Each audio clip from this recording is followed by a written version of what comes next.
Xromun qatı nitrat turşusu ilə reaksiyasının tənliyini yazın və əmsallaşdırın deyir bizə. Xromun qatı nitrat turşusu ilə reaksiyası. Buradan alınır xrom NO3 üstə gəl NO və H2O. Buradan da əmsallaşdıranda, yəni balansla eləsək, xromdan 0-dan müsbət 3-ə gedib 3 keçid var. Azot müsbət 5-dən müsbət 2-yə gedib. Burada da 3 keçid var.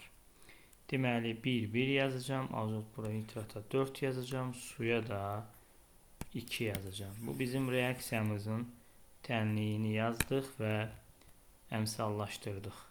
Cavabımız bu olacaq.